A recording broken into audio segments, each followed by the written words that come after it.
in the end, has caused me to understand Beethoven better, I have to say. Because I find that Beethoven, he has been presented to us in classical music as a set of masterpiece artifacts that we are to learn and play well and represent well. But Beethoven was a person, and when you spend 2 years doing nothing but Beethoven in your practicing life and reading the books about, but especially through the music, you come in contact with the person, this person's journey through their life. I'm not going to say evolution had changed, and he became progressively much more disabled. We're talking about somebody disabled here, somebody with deafness, somebody with struggles with mental health and alcoholism, not only himself, but with his family, his adopted son, really his nephew, attempting suicide. Beethoven was a person, and when you listen, Beethoven himself benefits from you listening to the person and not just the artifact, actually, I find. Hi, you're listening to Conversations with Musicians with Leah Roseman, which I hope inspires you through the personal stories of a fascinating diversity of musical guests. Heather Taves is an acclaimed Canadian pianist, also a composer, improviser, educator, and writer. She spoke to me about her unique and inspiring Beethoven Journey, her popular weekly blog, which she started in 2023, paired with performances of all of Beethoven's 32 piano sonatas. We talked about getting to know Beethoven as a person and her fascinating research about many women that are part of this history. We also talked about Heather's work as an educator, developing creativity and approaching teaching music from different angles. She spoke about her mentors, including pianist Gil Kalish and writer Diane Shoemperlen, and her experiences traveling around the world by herself. Like all my episodes, you can watch this on my YouTube channel or listen to the podcast on many podcast platforms, and I've also linked the transcript. It's a joy to bring these inspiring episodes to you every week, and I do all the many jobs of research, production, and publicity. Have a look at the show notes of this episode on my website with all the links, including different ways to support this podcast. Hey Heather, thanks so much for joining me here today. It's such a pleasure to be here, Lee. I'm in so much admiration of your project, so thank you for inviting me.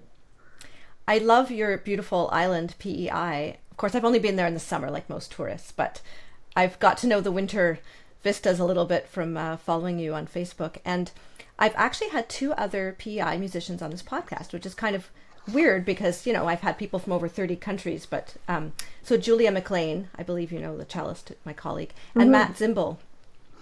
Yeah, PEI has a wealth of musicians. Yeah. We're much above our weight. Maybe it's because we don't have anything better to do in the wintertime. So I so enjoy your writing, and I was thinking why your blog is so good. I think it's this wonderful combination of the personal and accessible and just interesting research, and you tie so many interesting strands together. So although it's Beethoven Journey, it's about so much more than Beethoven. So of course it'll be linked directly, and I hope maybe you'll read a little bit even from your blog at some point. Sure. Okay, great. So as this is going to be released, you're coming to the end of this enormous project of learning and performing all of Beethoven's 32 piano sonatas, and your final concerts will be in Kitchener-Waterloo and also in PEI, is that right?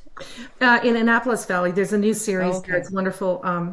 It's at the St. Luke's Anglican Church in Annapolis Royal, which is a garrison church. It's a historical, wonderful community to visit, very beautiful in summer, and it'll be Saturdays and Sundays in July, and it's run by a family who includes a professional piano technician, and he has restored a wonderful 9-foot piano to have in the chapel, and it's just a gorgeous spot, so I'm really looking forward to it. Yeah, I was you had pointed out some of the blog posts that would be interesting to talk about in terms of women in Beethoven's life.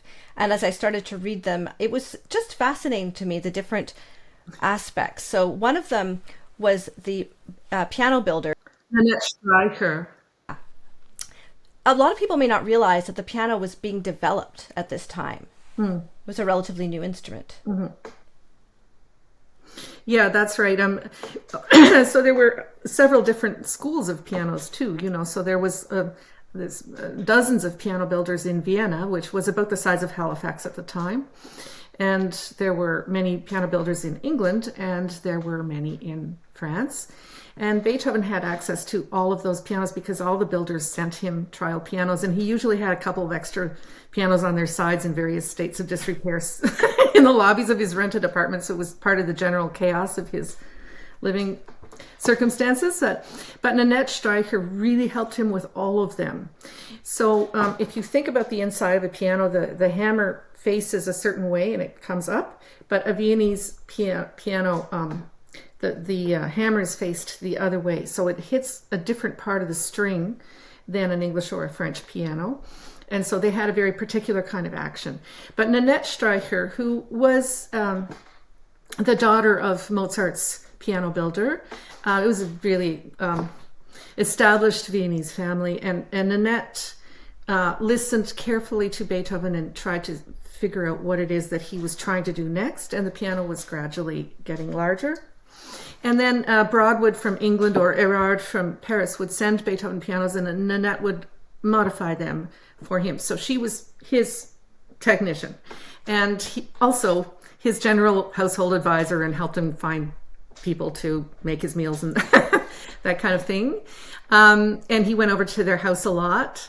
And so then her son, Johann Baptist, took over the company, and he was Brahms's piano builder and Schumann's. So this is, and when I went to Vienna, I took a rose for Beethoven's grave, and I went to the cemetery, and Beethoven's grave was covered with flowers. And then I noticed that Nanette Streicher's grave was right next to his.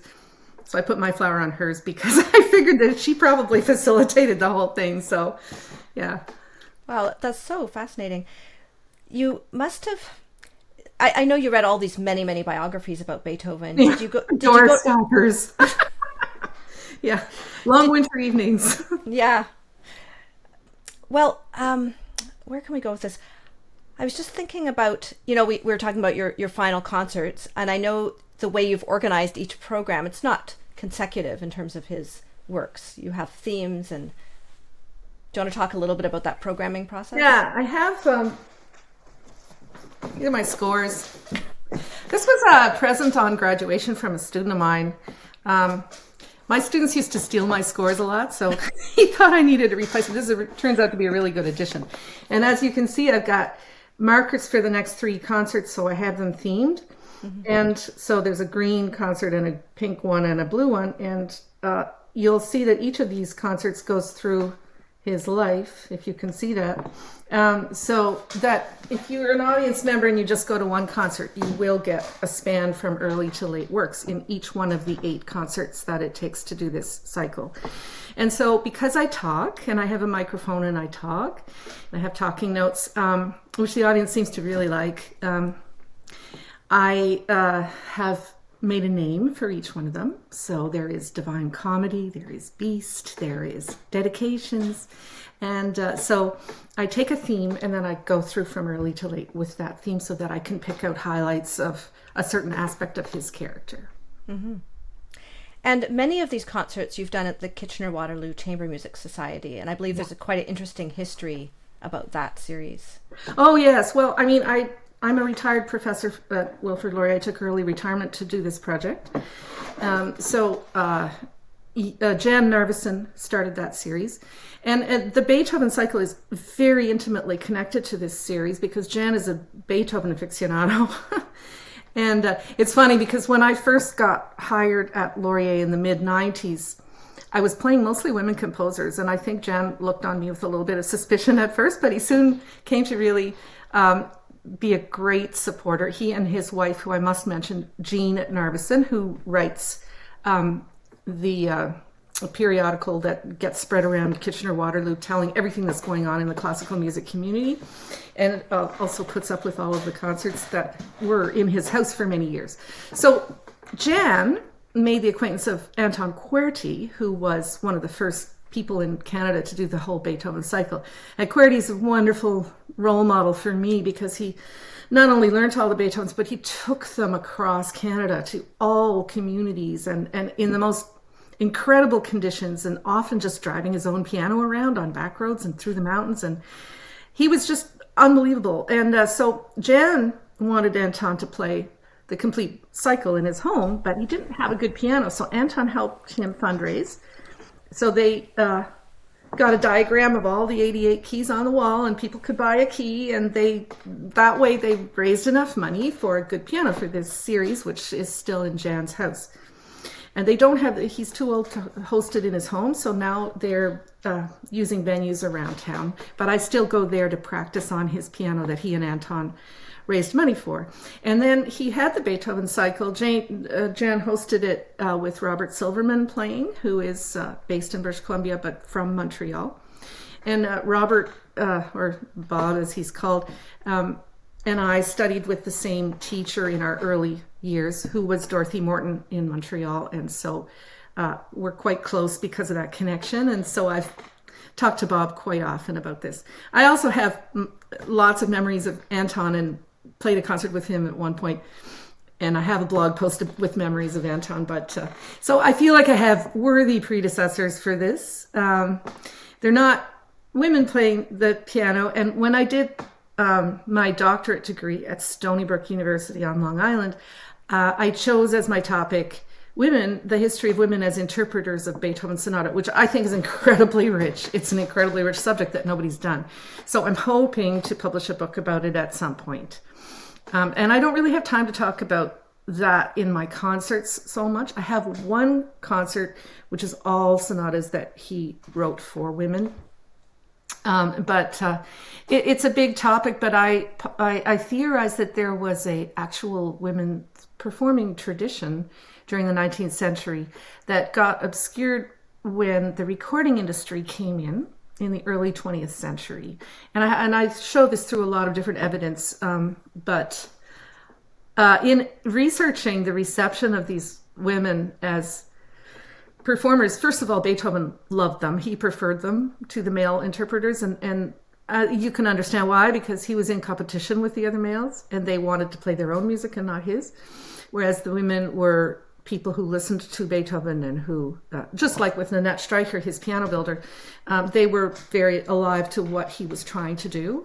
And some of them had studied piano with him. So for instance, Dorothea von Ertmann, who was an absolutely, all the reviewers said she was just the most accomplished pianist in town. She was just a wonderful, very distinguished lady who played everything. And she premiered many of his sonatas in public because he couldn't really play them himself after he became deaf. In the early years, in his 20s and to some extent in his 30s, he was playing them himself. But after that, there was a raft of about half a dozen women who were playing his sonatas in salons and introducing them to the public. And so Beethoven worked very closely with them, and they gave him indications what they needed, how long the piece, this type of thing.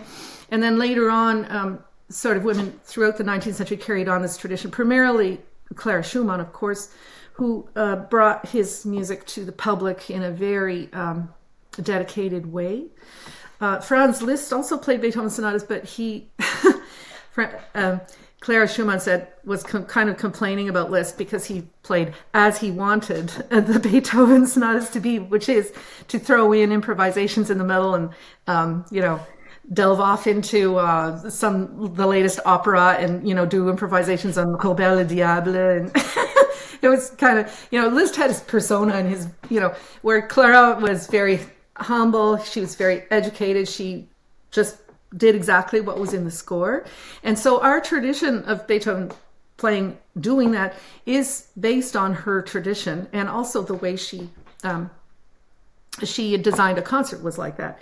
Now, in the early 20th century, we had science coming up and Darwinian kind of ideas about women being weaker than men, for instance, that women had smaller brains. And so women were steered away from Beethoven at that point. And then they, although in New York City, the first and second pianists to play the complete 32 sonatas were both female, but that was before the Schnabel, which was the first recording, Arthur Schnabel.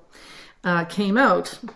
So they were very famous. One was Olga Samarov, who was married to Stokowski, the famous conductor, and the other one was Catherine Bacon, who was a British pianist. And but they didn't get recording contracts, you see. So after that, the recording contracts went to men, and somehow in the 20th century, Beethoven became associated in a different way with heroism and with competitions. And it became male territory. So nowadays, if you think of a Beethoven pianist, you don't tend to think of a woman.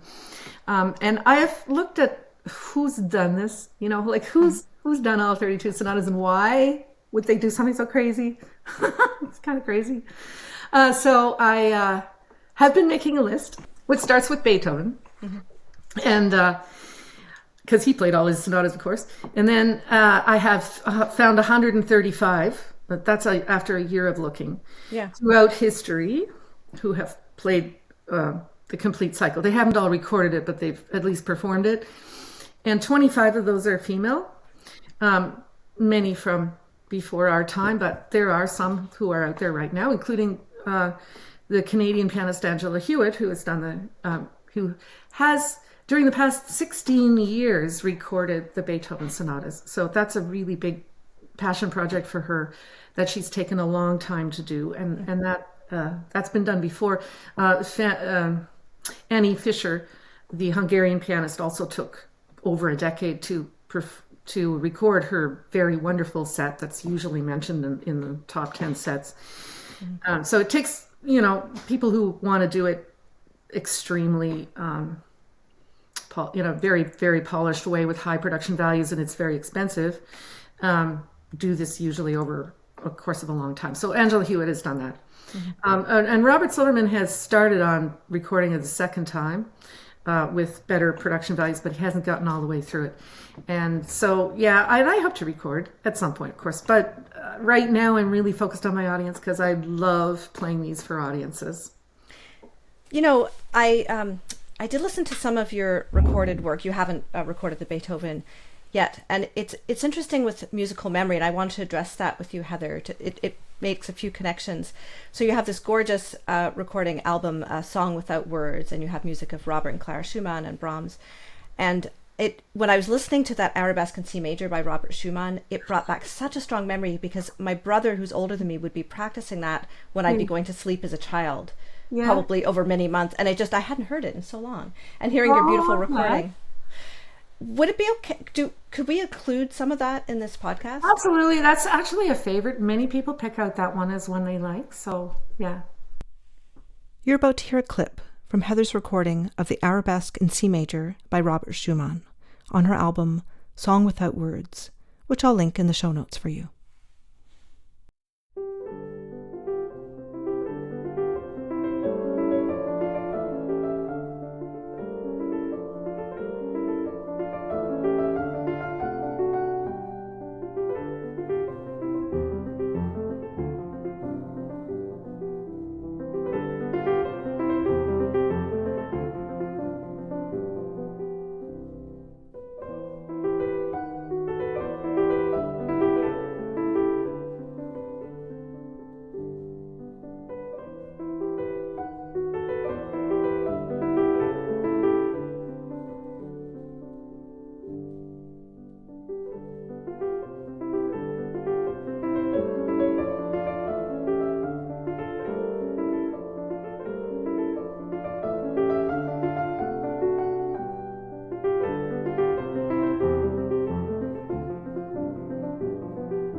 Thank you. And then I was thinking about your musical memories, and I understand you heard Beethoven's Archduke Trio growing up was one of your few recordings, and this made a huge impact on you. Yeah, it did. So my parents were the children of refugees from the Soviet Union in the 1920s, the so-called Russian Mennonites that were actually living in Ukraine. So they were in the dirty 30s on the prairies, but they always had a musical background, which they kept going in the household.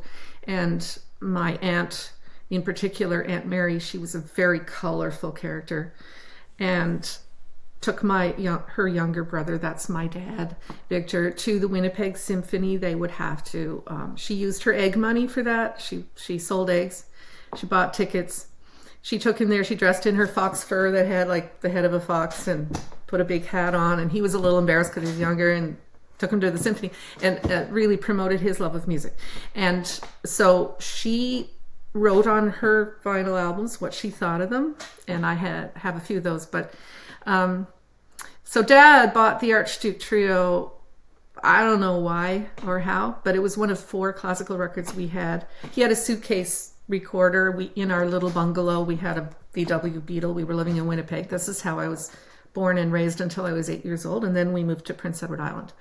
So I listened to that Archduke Sonata.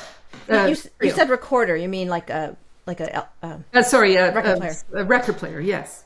So I was curious because you had left then you moved to Prince Edward Island as a young child. 1968. But you left as a teen and hadn't lived back there till very recently, till the pandemic. My whole family is here, so I was very frequently here, and often for the entire summer, because I was a university professor, and my daughter spent a lot of time here and has many cousins here, and so it's my friends here. I have a very large circle of friends and family, and they go back 50 years.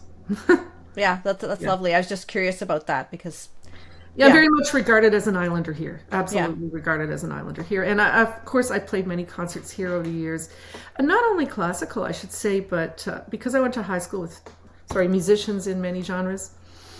So, for instance, Scott Parsons, who is a blues guitarist, is a very old friend, and we've done blues concerts together. And it's small here, so it's more likely for the genres to mix up together. Yeah.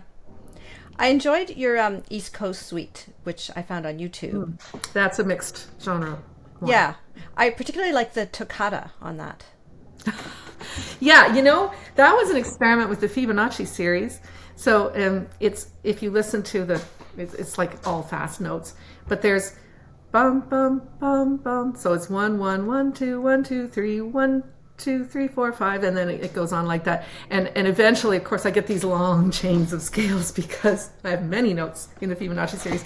And the reason I used it is because it's called Waves Play, and I'm watching the waves after a storm on the ocean and thinking about people's theories about when the big waves comes in. There's little waves and then there's big waves. And so I thought, well, what can I use? Bartók used that Fibonacci series that occurs in nature to structure a piece of music so that it resembles nature. So I used that, and it was really fun to write. Really fun to write. Could we include that in this podcast? Yeah, sure, absolutely, yeah.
You should put it, like, I just found it on YouTube. I couldn't find it on other streaming services or Bandcamp or anywhere.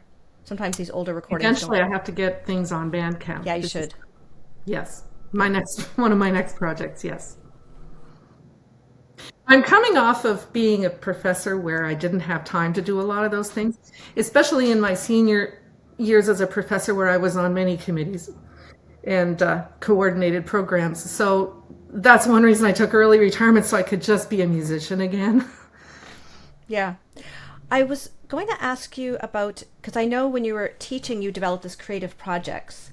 Yes. And the impetus for this, I heard you tell the story about the student who was in pain and it sort of came out of that, but it developed into something pretty big, right? That's a really important project to me.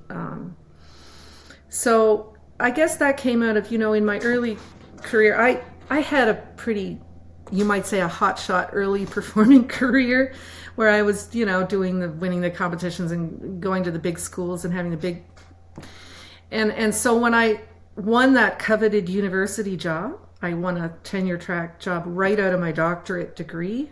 So I had been at McGill, Indiana, Stony Brook job. And as anybody who's been through high level performance knows, they don't teach you how to teach really. So there I was in a small college. It was Brock University. Well, you call it a university in Canada. And my students were at very, very scattered types of levels.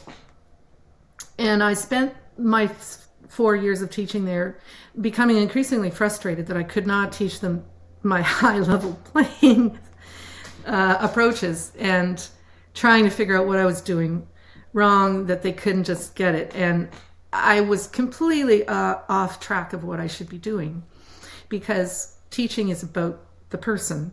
It's about the student. And after a while, I began to notice that the students were on their own journey, regardless of how I was trying to help or harm them. And so it would be better if I helped them. And so that was a learning process. And I got to Laurier in 1996 and spent the first 4 years trying to solidify my tenure. And so I had to very much work with the curriculum that was given me, which was very performance oriented. But as soon as I got tenure, I said to myself, look, I've got to develop, I've got to design something from what I'm learning here about the students. It was my first one who really she was an advanced pianist. I mean, she had come in as a first year student already having performed Beethoven Concerto with orchestra.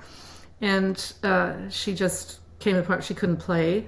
I mean, obviously I sent her to the doctors and the people who help with ergonomics and so on. And I have a very good ergonomic background. I've never had tendonitis because I have a good background in that, but I saw after a while that it was about what she wanted to play and what she was blocked with being able to play. And her voice needed to come out, and it wasn't coming out in Beethoven. And so I had to open up a space for her in our very intensive performance curriculum. And when I opened up that space, a voice emerged that was lovely, that was compositional, that spoke to her Japanese heritage, that was mystical and beautiful, and she began to play, she began to play things that didn't hurt her. And she was such an inspiring example. I started to develop some techniques for how, because I think, this is a problem. We have so many problems now with, trying to be the perfect pianist. I'm sure you're aware of that in classical music. And the teachers, bless their hearts, the professors, the piano professors, they're all trained in a very high level of performance, and they don't know how to make room for the voice. And so I realized I needed to create some very specific tools for them to step back from themselves and let the student guide the process. And so we developed these creative projects which were marked only on effort. They were not marked on external values. They were a small part so that, professors didn't freak out about, they haven't learned their, whatever, there's classical music you're supposed to learn. So the student was off the hook. This was up to them, and it was completely open. We gave no guidelines, but we gave a lot of possibilities. They could use media, they could use any genre, they could use they could sing if they wanted to. They could bring in a couple of other people. They could do whatever they wanted to with this one creative project. It was a tiny piece of the course. But the thing is, and all of the professors, no matter if they'd never taught this before in their life, suddenly saw the voices of their students, and it was very impactful. I had no problem selling this to the other professors, because when they heard their students' voice, which was just by itself without the overlay of trying to do the classics, they were blown away. They were just blown away. And and the student felt validated. Once the student felt validated, they were much better able to interact with the rest of the program. So the word kind of went around about that. Greg Sando picked it up in his blog. And then so he's a Juilliard professor who's married to the Washington Post music critic Ann Midgett. So he featured that, and then because of that, I was asked to give a TED talk at the summit, the 21st Music Summit of the College Music Society, which was down in South Carolina. So I did that and met a lot of people that way. And somebody from Arizona State University came up and studied our program for a week. And it was just really, but I mean, of course, the value was in seeing what happened with the students. So that was remarkable. And it helped me too, because, again, you take off the gloss of I mean, like, I'm Mrs. Beethoven lady now, but I'm also a composer.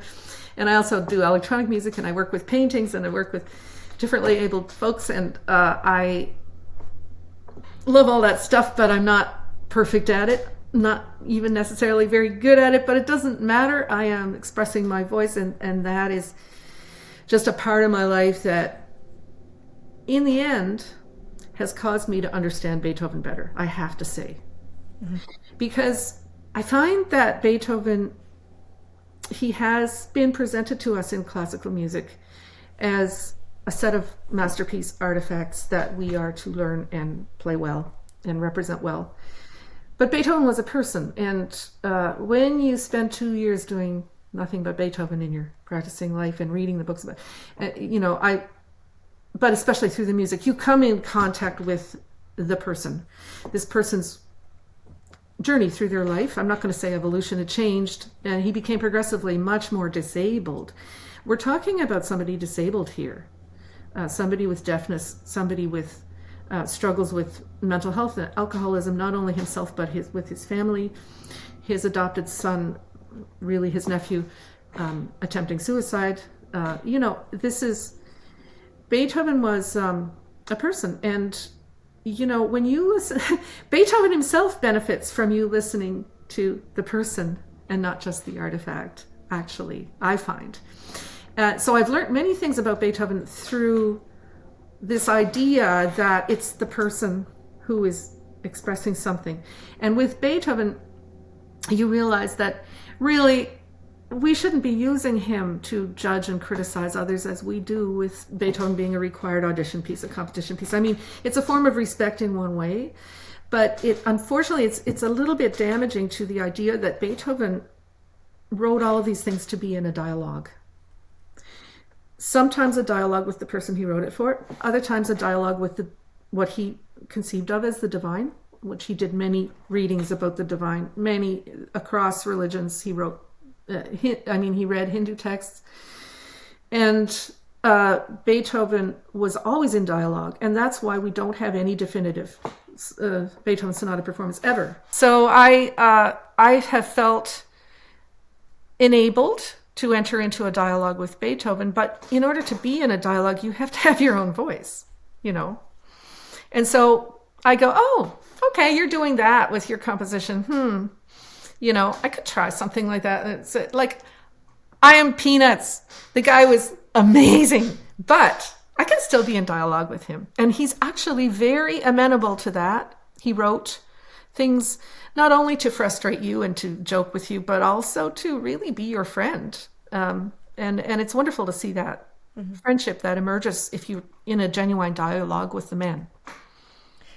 It's many of the classical musicians I've spoken with on this podcast have gotten into composition later in life or improvisation, and it's definitely a positive trend. But certainly the way we were trained, I think is still very siloed, that you train in performance and that's it, right? I was talking to some university students here. I was giving a workshop and we're talking to them after a concert. I can't remember what, and I was talking about how important it is to know your chord changes in Beethoven. And one of them said, why isn't there an edition that has the chord changes printed like a lead sheet? And I'm like, that's a fantastic idea. Like, why doesn't somebody do that? Like maybe I'll do that. If you know the chord changes, you know the basis, and we don't teach the chord changes. What we do teach is a lot of memorization and fingering. And, I want to say this, that I have learned all 32 sonatas without putting in one fingering. And I know that this will be shocking to some and people might not agree with it. But Beethoven himself didn't put in fingering, and I think that's remarkable because he was extremely precise about his articulations. He wrote in staccatos and sforzatos and all kinds of things that, slurring and things regularly ignored, but that they're there, but not fingering. And I asked myself, because Beethoven was an improviser, not only he was a good improviser, he was a stunning improviser, and that was his main claim to fame until he became too deaf to do it. So, which was terribly sad. But he still improvised to himself in his home with out of tune pianos because he couldn't hear them. But in his 20s, it was the improvising that put him over the top. And there were even little salon competitions, but it was always improvising, and people would be sitting there in tears. And, but I asked myself, well, if you're improvising, you first of all have to know the chord changes. Secondly, you have to also, he could play things in different keys, right? He could transpose them to different keys. So you have to know the chord changes for that. But also, you cannot rely on fingering when you're improvising. You have to have your fingers connected to your thought. And your thought goes directly to whatever finger's available. And so I said to myself, I'm going to learn the sonatas that way. I am going to learn them with thought, with seeing what the chord changes are, with communicating with Beethoven, and whatever fingering occurs to me at the time, I'll do it.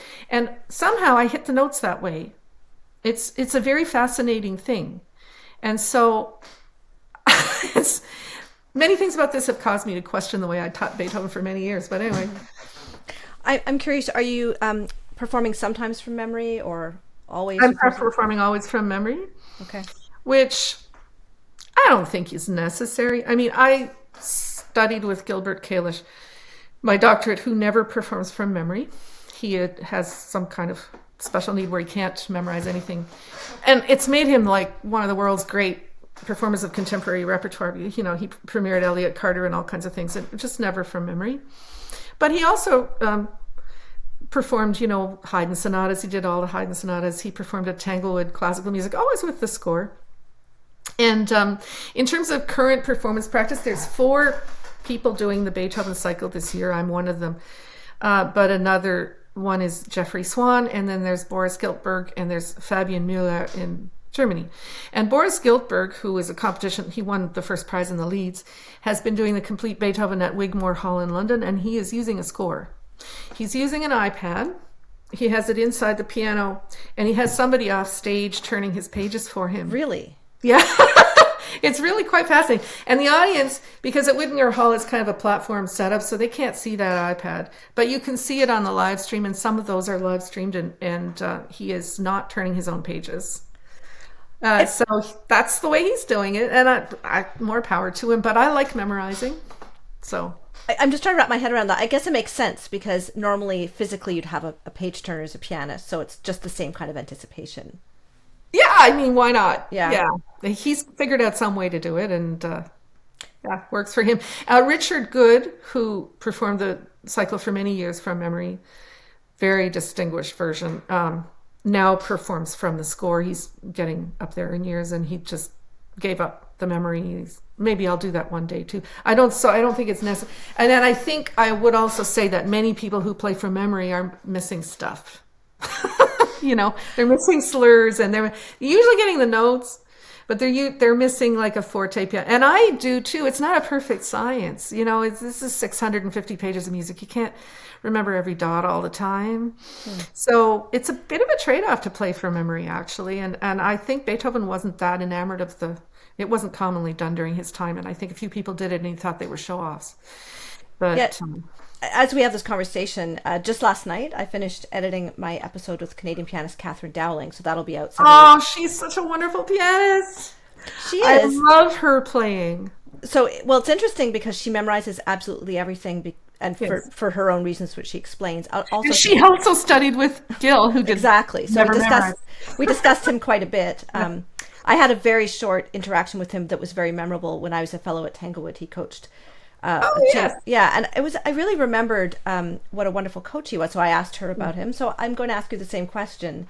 What about his teaching was memorable? Or I'm sure that anybody you ask that question to is going to get misty-eyed because I came to Gil. Well, I had been freelancing for a few years in Montreal, but my last teacher had been George Shebek, a very distinguished teacher, and I'd learned a lot.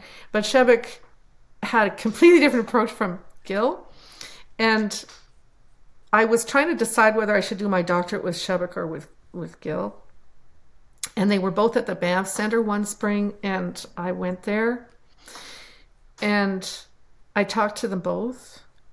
And it was just so funny, the contrast between them, because Shebek was wearing a European, bespoke suit with lovely designer socks and a cigarette in the holder, and Gil was wearing a plaid shirt and jeans, and Shebek would teach with these eloquent analogies, sometimes very comical but eloquent, and Gil would sit in on his classes. Shebek didn't sit in on Gil's classes, but so Gil was almost like the Bernie Sanders to, I don't know. Then he would come to the cafeteria and go, "Well, I could have said that, but So he was very down to earth. He was one of us. He was down to earth, but he was very respectful. Unbelievable teacher in terms of respect. He had high levels of respect. He thought carefully. He got so engaged in what he was doing. In his studio, he had pictures of his wife and kids, but he had a big rocking chair, and he sat in that rocking chair when you were playing, and you felt, I don't know, enveloped in his warmth when he would rock and listen, and then he would get up and he'd be so engaged, and he'd be just demonstrating. And even if he didn't know the notes, he would demonstrate anyway without knowing those. And so he was determined that we would function in the world as it was, the messy world as it was. We would be able to take anything. We would be able to just go out there and stand up for music in whatever circumstance and not worry about being the competition winner, being the prize winner, being the perfect person, being the, this and that. Whatever we were asked to do, which was actually a lot of times play other people's new compositions, right? So you have to be of service to that. And he was in favor of that. And so that's what Catherine Dowling does so well, and what I hope to get back to. But I feel like I'm doing that with Beethoven from just a unique angle. And then I will also do my own compositions and get back to. So in Gil's studio, he had all these pianists who loved contemporary music and were hotshot pianists, but they could play, but they just loved learning new music. Simon Docking is another, who runs the concert series in Halifax, wonderful pianist too of contemporary music. So Gil has his little seeds sown in Canada, but very respectful towards Canadians and just empowering. I had some performance anxiety when I went there after being in Indiana, and Stony Brook which Gil helped design, was a completely empowering place. Everybody had their own studios. We all gathered together. It was a small program. We all knew each other. We had potlucks, talked music. All the professors would be game to teach any kind of esoteric new music. It was just completely colorful and very different from Indiana. So I loved that. And I'm not surprised that somebody as great as Catherine Dowling would come out of it. She's just wonderful. I once booked a flight to Ottawa just to hear her play in the Ottawa Chamber Music Festival. She was playing all new music, which I wanted to hear. She's worth it. Go. Go hear her. Hi, just a quick break from the episode. I wanted to let you know about some other episodes I've linked directly to this one, which I think may interest you, with Catherine Dowling, Madeline Bruiser, Cheng Square Duo, Anthony Brandt, Ji-Yoon Kim, and Samantha Ege. It's a joy to be able to bring these meaningful conversations to you, but this project cost me quite a bit of money and lots of time. Please support this series through either my merchandise store or on my Ko-fi page. You'll find the links in the show notes. For the merch, it features a unique design by artist Steffi Kelly, and you can browse clothes, notebooks, mugs, and more, everything printed on demand. On my Ko-fi page, you can buy me one coffee or every month. You'll also find the link to sign up for my newsletter, where you'll get access to exclusive information about upcoming guests. Finally, if you're finding this episode interesting, please text it to a friend. Thanks. So, back to your Beethoven blog. When I was reading about women in his life, a couple of names came up, I didn't know. And one of them, it's just interesting when you're talking about new music. So Fanny Bloomfield Zeisler, early 20th century American, you said that she always included women composers, but also loved Beethoven. And it's interesting to me, like 100 years ago, someone was just making a point to have gender equity in their programming. And now it's like this new idea. What if we tried to make things more equal? I don't know if it's a new idea, actually. I think probably women composers were played a lot by women. So like I say, women had a different performance tradition from men. And during the 20th century, it kind of hived off where suddenly men said, okay, well, you guys can't play this stuff. This is the male stuff. You can go on playing your salon pieces, many of which were written by women. And I should say there were also female critics and philosophers such as Margaret Fuller, who believed that music was universal and that anybody of any gender could play. But there was a lot of sexism. There's a funny passage from my blog. If you want me to read a passage, I could read that. Great. About that time period. Please. Okay. I'm going to start from Margaret Fuller. This is week 22, Women Playing Beethoven, part 3. Margaret Fuller, a journo editor for publications such as The Dial and the New York Tribune, countered the individualism that was emerging at the end of the 19th century by emphasizing Beethoven's universality, denying that there were gender differences in music, and advocating equality for all. Fuller was influential in establishing Beethoven's reputation in America after his passing. This was all during the 19th century, actually, and she argued that the music represented abstract beauty, and she admired Beethoven's ability to create form. She opposed a Romantic era sentiment that Beethoven was an intuitive composer. So by this, I mean to say that not all women were, playing Beethoven because it was poetic and charming. There was serious philosophy going on. There were lots of American women playing Beethoven. Julie Reeve-King, Amy Faye, Madeline Schiller, Helen Hope Kirk was a wonderful one, but there was no star bigger than Fanny Bloomfield Zeisler. Her concert format was to juxtapose large works by European male composers with music by women. Her 1915 New York recital included Bach's Chromatic Fantasy and Fugue, Chopin's B minor sonata, and pieces by 4 women: Amy Beach, Signe Lund, Marie Prentschner, and Cécile Chaminade. A reviewer didn't bother with women composers, though. He said that in the Bach, quote, she struck a less heroic and more intimate note than most pianists find in it, unquote, and also that her playing was well known for, quote, the power of beautifully enunciating a melody, unquote. So women actually, even today, are often described as being sensitive players or melodic players. So by the end of the 19th century, people generally were on side with Margaret Fuller's argument that Beethoven's music was universal. However, went the trending point of view, the greatness of his abstract forms was best appreciated by men.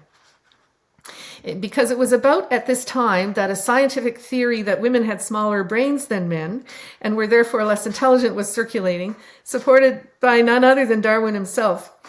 And so there was a New York critic named James Huneker who mentioned this theory in his article called The Eternal Feminine. He concluded that women should therefore attempt only the shorter, earlier, lighter works of Beethoven. Quote, forgetting that Opus 101 was written for Dorothea Ertmann and so on. He wrote, illuminative in Bach or Beethoven, women are not. Though delightfully poetic in Schumann and Chopin, I have never heard a woman play the Hammer Clavier Sonata Opus 106 of Beethoven with force, lucidity, or imaginative lift. Then W.J. Henderson, eminent critic for the New York Sun, waxed even more colorful, saying, quote, woman, in the singular, adores the nocturnes, fantasias, etudes, and some of the other works of Chopin. She waits patiently for them at every recital. She bears up bravely against the Bach, Beethoven, Brahms, or Schumann, with which the pianist persists in beginning his program, unquote. Somewhere he had misplaced the fact that Clara Schumann had established that very programming style. This called for action. According to Smithsonian Magazine, quote, on the morning of June 10th, 1898, one Alice Lee marched into the all-male Anatomical Society meeting at Trinity College in Dublin and pulled out a measuring instrument. She then began to take stock of all 35 of the consenting society members' heads. Lee ranked their skulls from largest to smallest to find that, lo and behold, some of the most well-regarded intellects in their field turned out to possess rather small, unremarkable skulls. As she later wrote, quote, J. Coleman, one of the ablest living anthropologists, has absolutely the smallest skull capacity, unquote. Pianists like Ethel Legzinska also took action. Since many women were hampered in their piano technique by restrictive dress, especially corsets of whalebone, Ethel Legzinska adopted a comfortable, functional costume. She had low heels and a baggy dress, and her hair was short and it was not styled, in which she invariably appeared.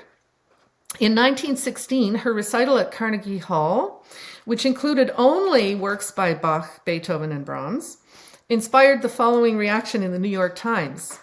Quote, in a program which might almost be called severely classical, she seemed to be less happy than on some occasions. The result was neither the best Beethoven nor the best Legzinska. Madame Legzinska has gifts so unique along certain lines that they should be displayed, even at the expense of things that might be left to 6-foot male pianists with heavy arms, unquote. So I just had a lot of fun during my doctorate degree looking up this stuff because it says a lot about, what women were dealing with trying to stay in the Beethoven game, at the beginning of the 20th century. Yeah, I find it interesting. Obviously, you go down all these wonderful rabbit holes of curiosity in your blog. I do. How do you very much so? It's my chance to do it. So I do read Substack for a couple of things, but it is kind of dangerous because there's so much great stuff on there. You could just lose your whole day, and I don't have time. So how do you manage, actually? I'm thinking of leaving it. Especially now, there's a lot of people jumping on there because they're disillusioned with other social media, and I just. Yeah, I don't know. I feel that my approach is to find something interesting that helps people in their day. And a lot of people tell me that they read my blog for comfort in there. Like it's a little bit of a comfort piece when you have all these gloomy essays going on Substack right now. So I would like to go to a newsletter based sent out by email, period. But I am getting subscribers on Substack, and they are lovely people. There are people interested in the arts, very educated people that are now reading the blog because they found it on Substack. So I don't know what to do about that. I really don't. If you have anybody can give me suggestions about that. I am not good at the media, but I like to be there. Just throw in my little word. Yeah. I mean, what I find with the podcast is I just try to be as many places as I can because there's different communities. But I was curious, like in terms of engaging on Substack, if you don't engage, then maybe people don't know about you, but then the cost of this engagement is precious time. This is kind of what I was getting at. It's absolutely true, and I am fortunate to be independent of having to make my living because I'm a pensioner. So my Substack is free, and come and join the party. Like it's I don't do anything to augment it. See, I have a thing about people being treated as numbers. I think that there's so much of that going on. I have a 22-year-old who's in university, and I think that people are very daunted by this thing of constantly being counted, ranked. And I think all of these social media tools, they're great for reaching people, but they also rank people and they regard people as your conquests type of thing. Like, oh, wow, I've got 103 names now where I had 102 names last week. Oh, what happened? Somebody left. So I started this project by doing house concerts, and house concerts on the island involve a lot of people that just don't normally listen to Beethoven piano music at all. And we just had nice parties, and I kind of wanted to bring that spirit. Let's have fun here into that, and so I'm there as long as I have fun. Recognition is a serious problem for me because I have a lot of barriers to accessing the music industry. One, I'm on a small remote island. Even our local community orchestra, the conductor has to be flown in, and that's 4 times a year. It's not well paid for anybody, and that's basically all that is going on. There's a music department that's a very good one, and I have participated in it, but it's a very small one. And then there's the rest of the island. There's like 140,000 people or something like that. And there's the tourists in summer. And this is, much of Canada is like this, it's very remote. There used to be community concert series. There used to be Anton Kuerti, bless his heart. Maybe I will get back to doing this type of concerts. Janina Filkowska was instrumental with the Piano 6 getting people out. But I live in one remote community. And not only that, but my province doesn't have any money. There's no money for the arts here. So I can't apply for provincial grants. I can't provide, there's no Ontario Arts Council. There's nothing like that here. Insofar as there's any money at all, it's for the folk music of Prince Edward Island, which is appropriate. But this is nothing for me here. Except my mother, who I'm taking care of. And that's very important to me. So I have that barrier. I have the barrier of being one of the 25 women out of 35 playing Beethoven. And I don't have time to play other composers right now who might organize concerts for me. There is no agent who wants to try to deal with the way plane flights work in and out of this island when it's not tourist season. It's a very difficult process. So I can organize my own concert. So there's many, many barriers to an island, being an island pianist. And I just have to go inside. Beethoven also had many barriers. He wanted to travel to England. He couldn't, because of his adopted son, because of his health. And he went inside. He had a dialogue with nature. He had a dialogue with the divine. That's what I'm doing. Yeah, just do what you need to do. I am not a media person. I live on a small remote island, and I don't have the infrastructure around me to gain recognition. So I just focus on being who I am and putting out what I can in a very small way. Small is beautiful. I was curious about your writing mentors, because you have studied writing formerly. Yes. And then, I go down my rabbit hole. So last night I was looking at Diane Shoemperlen, and then I found her books in my library, and then I started reading her very fascinating memoir, actually, because I was like, who's this Canadian writer I haven't heard of? So what's it been like for you studying writing as an adult? Obviously, you've written over your lifetime, but...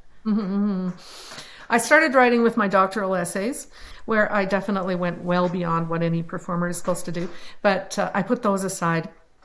And then I came back to writing later on in my career, where I had a sabbatical and decided to write. I enrolled in the Humber College postgraduate diploma, this is in Toronto, for creative nonfiction. So I decided I would focus on creative nonfiction. I thought I had a lot of stories to tell but I wanted to do it in a more literary way. So through that program, I studied with Karen Connolly. She's a Governor General's award-winning memoirist. She's written some amazing memoirs about her travels overseas.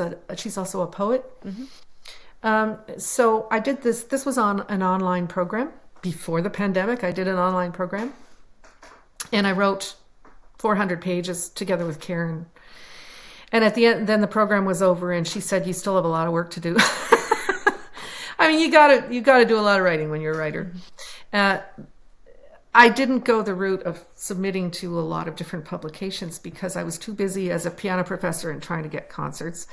So I then went to a book festival where I heard Diane Shoemperlen read from her wonderful memoir. So I met Diane at the book festival. She was reading from her memoir. And she's just a lovely person. She's very low key as a person, very much like Gil Kalish was, very down to earth. And she said she'd be delighted to use the format of Humber College to teach me privately because she had taught through Humber College. She knew what the format was, but this was a private arrangement. So I studied with her for the next several years. And Diane was much more detailed than Karen had been. Karen was a bit of a philosopher about how to do memoir. But Diane is picky. She's an editor, and everything has to be in place. I remember the first manuscript I got back, you have to have the capital T in YouTube, like the picky details. And at first I was like, oh, she's so detail oriented and I have these big ideas. But I realized that in writing, the devil is the detail. If you have to have the organic interest in every sentence, in every word. And so with that said, I wrote another 400 pages with her. None of that stuff's published, but when I started the blog, the idea was actually not to be so picky because I had been very picky with learning how to write. Mm-hmm. And now I was like, well, what happens if I go up there every Sunday morning to my desk upstairs and just write whatever's on my mind and publish it quick before I have a chance to apply the Diane Schoemperlen detail to it? And it kind of worked, I mean, we know this from classical music too. We are very detailed, but at a certain point, you have to find the flow.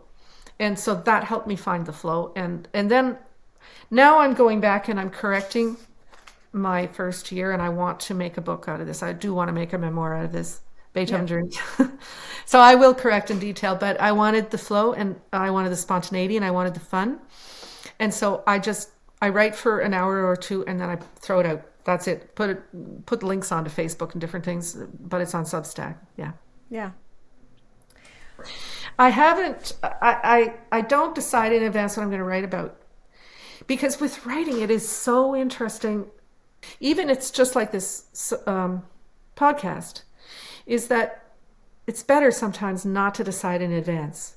You see the flow, you see where it's going, where you're going to connect that day. So there's a very immediate feel. And I wanted the immediate feel because I'm on an island. I wanted to tell people, the mud road is impassable today. I can't go out. And I wanted to tell people things like that and how it affected me.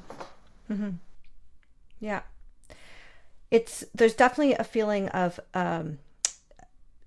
immediacy, and you're very candid. Your blog voice, I've really enjoyed, things about your childhood and just kind of the tangents you go on. I did have some other notes about some of the women in Beethoven's life that, Dame Myra Hess was a name I knew, very famous. I didn't know anything about her. And then I learned through you and looking. So these wonderful daily concerts she was performing during the Blitz during World War II. Yeah. Dame Myra Hess was probably the woman who first inspired me to look into women playing Beethoven.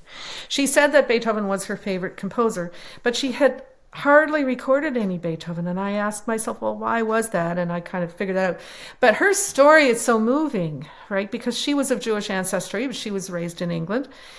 And during the Second World War, she was already a famous pianist, and she was offered a tour in the US to get out of the hole. Be safe.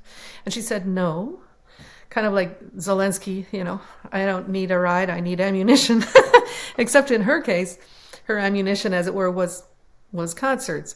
So the National Gallery in London had all of its paintings removed and taken to secret places in the countryside, and so it was empty. And she figured out through powers that be that she would play concerts there for a very low, anybody could pay the fee. And people came and they would sit on the floor. And the place was empty. And she would play. And sometimes in a fur coat if the heating was out, and cold fingers, and she would play. And she played every day. At lunchtime, people took their lunches. And sometimes there was an alarm, and she kept playing. And so she... Eventually, this became really well known, and other pianists. So then, other instrumentalists came. So it became like there was chamber music, there was different things going on. But she kept organizing the whole thing. She did this all the way through the war. That's why she was given the title Dame at the end of the war. And she made famous the Bach, everybody knows that. Nobody knew it before the war. That was the lesser known work of Bach. She was the one who made it famous in her piano version that she always played to calm people down. It's a beautiful, calming piece of music. And this famous story that, somebody was sitting in the tube in London and humming that, and somebody else said, "Oh, that's Bach you're humming," and they said, "No, that's Myra Hess." Wow. It was so associated with her. So I learned that piece. And interesting story. I was hired at Laurier the same year Jamie Parker was hired, and we worked alongside each other for 4 years. And Jamie was just out of Juilliard, and I was just out of Stony Brook, and now we were starting at a Canadian institution. And we decided that we would not compete. We would have students do exchange lessons between the studios. And to represent that in the welcoming faculty concert, we played that piece together in a 4-hand version that Jamie owned, that he had played with his brother, John Kimura. And we played that together. And so that was the first thing that either of us played when we worked together at Laurier. And then when I left many years later, Jamie had changed institutions, and Anya Alexiev had come there. Anya and I played it as my last concert. Wow. That's really meaningful. I was thinking it might be interesting to reflect on, your life as a composer. Obviously, you haven't had that much time over the years, but you wrote a song cycle based on a poem your dad had written about his struggles with Parkinson's. Yeah. So he had a long struggle with Parkinson's from age 65 to his death at age 80. And he was a poet on retirement from a school teaching career and published several books. And the last one was a set of poems about, it's kind of his last statement, as it were. And I wrote it for tenor and piano because my dad had always been a wonderful tenor. He was that prairie boy, and he had the tenor voice. And so the tenor, Brandon Leese from my workplace, recorded it with me, and I'm so grateful. Also to Timothy Corliss, who produced that album, and that album was nominated for a Juno, partly based on the things that Timothy had put in of his own composition. But we did concerts around that, and it's 4 pieces. And it's so... those 2 guys, working with those guys, they were so gentle and respectful of my father's work. And I put in music that my father had enjoyed, little quotes, from Der Linden from Der Lindenbaum, which he had sung me to sleep with when I was a little kid. He loved Schubert songs. He loved Goethe, Heine, all these German, I'm sort of in the blood. So I quoted those, but it's also very contemporary because my dad was a very modern guy in his ideas. He had innovative ideas about education and so on. So there's a lot of modern stuff in it, but it was fun to do that project. And Dad, I think he was already too far gone to really appreciate it fully, but he was glad that I was using his poetry. Yeah. He came from this Mennonite religious upbringing, but I'm just curious about his ideas about education. You said he was... Well, this is the reason we moved to Prince Edward Island, is that he was doing... in Manitoba, he had become an educator. Both my parents were, but my mom was raising kids. So he started out in one-room schoolhouses in northern Manitoba, and then he ended up in Winnipeg and teaching in a big high school where he pioneered closed circuit TV education in the 60s. He was on the cover of the Manitoba Educator for that. And then they recruited him in Prince Edward Island to help develop the school system here, because it was mainly one-room schoolhouses here, and they wanted to consolidate into larger schools where they could have vocational education, and they could have gyms and libraries, and they could offer this type of thing. He was in favor of vocational education and having it be integrated with academic education. So I heard a lot of those kind of talk around the dinner table.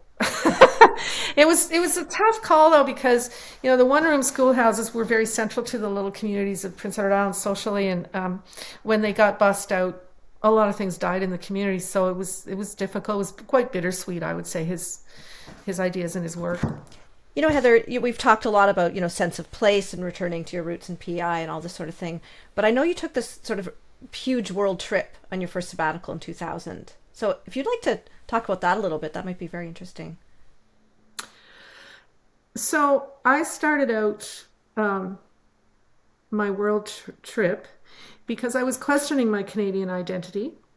I had a friend who was Indigenous, actually Mi'kmaq from this region, it's their territory here. And there was a big fisheries conflict going on at the time, and this was around 2000, 2001, at a place called Squanobadich, which is a lobster fishery dispute.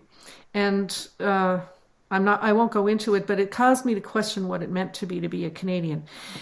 At the time, there was no reconciliation talk. There was no truth, and there was no TRC. There was no missing and murdered women. There's nothing to grab onto for me, And my students were also pushing me to see if I could bring non-Western music into the curriculum.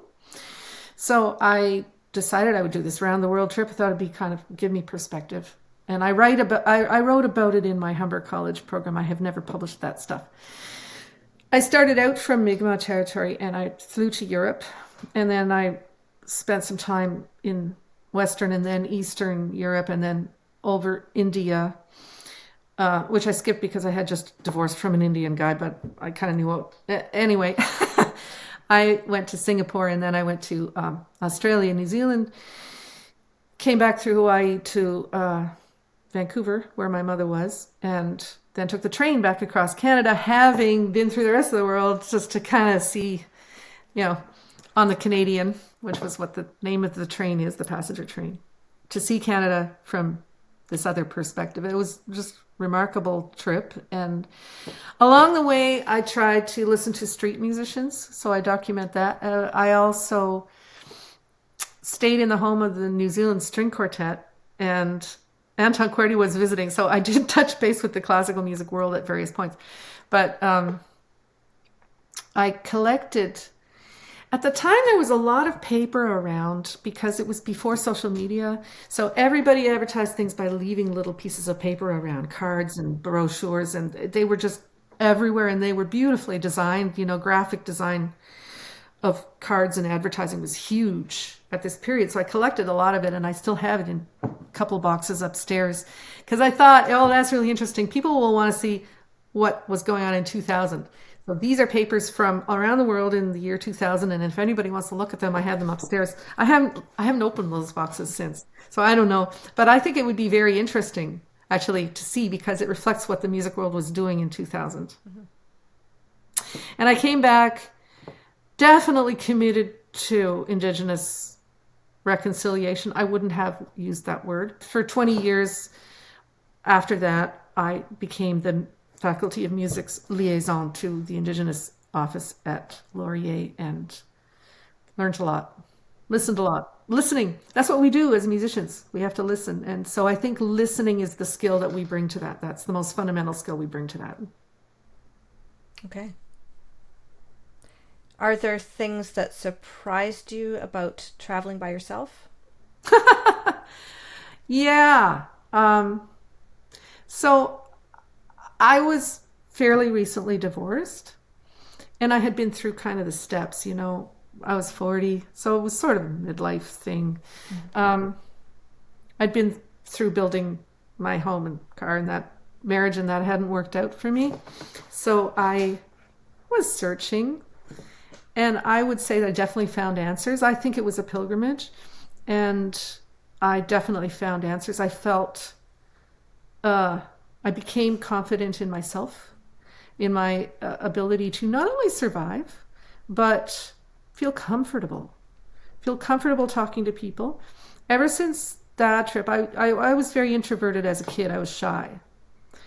But when you travel alone, you have to meet other people, and you do, and you enjoy it. And ever since then, I've felt really comfortable with people. So it's kind of counterintuitive that you have to travel alone in order to feel really comfortable with other people. But I guess it's just knowing yourself and seeing that you're just a part of this grand design, and that so many situations I was in where I was kind of like saved at the last minute by some sort of synchronicity caused me to think that there is goodness in the world, and that if you listen carefully to the universe, you can find what you need. And that has made me much less competitive as a person. It has made me able to come to the island and go, okay, come to the island. I don't have to live in New York. I don't have to live in Toronto. There are people here. I can listen to them and play for them. There's a beautiful post I was reading actually just this morning about where you were driving across Confederation Bridge and it was a windstorm. It was really scary and you had that feeling of panic. And then you talked about how you generated your focus out, and it's the same way we can do that in the concert hall. And I love the way you talked about how somebody took care with creating the acoustic space and the people who, appreciation for the audience. Can you just speak to that a little bit? Absolutely. Well, as an islander, I've always been maybe a little more attuned than most to audience because we know everybody around here, and so it never really feels separate. Mm-hmm. But of course, I have had to encounter the music industry writ large, and it has been panic-inducing on many occasions, for sure. In terms of all the people who you work with backstage and in the hall and all of that kind of thing, I was really influenced by being the pianist of the orchestra for Les Grands Ballets Canadiens, because James Kudelka at the time was choreographing piano concertos. So I was doing those. So I was going back and forth between working with the solo dancers on their pas de deux and so on, and I became aware of this huge, that I was just it was a very big gig for me, but I need not feel fear, because with the dancers, it's so delicate for them that they have a lot of supports. So if you work with the dance company, you find a lot of supports around you, and people who are very gentle and who see if you're nervous and who help you. And from that, I always took that into whatever. The first thing I do when I go into a new place is find all the techies, learn their names, talk to them for a while, and then they're behind me. It's because it's all about the audience. It's not about you. You're just a part. That's so important. Yeah. Well, thanks so much for this today. Really appreciate it. Thank you, Leah. I am so happy to be here, and I'm so thankful that you were doing this project. I hope you enjoyed this episode. Please share this with your friends, and check out episodes you may have missed at leahroseman.com. If you could buy me a coffee to support this series, that would be wonderful. I'm an independent podcaster, and I really do need the help of my listeners. All the links are in the show notes. The podcast theme music was written by Nick Cold. Have a wonderful week.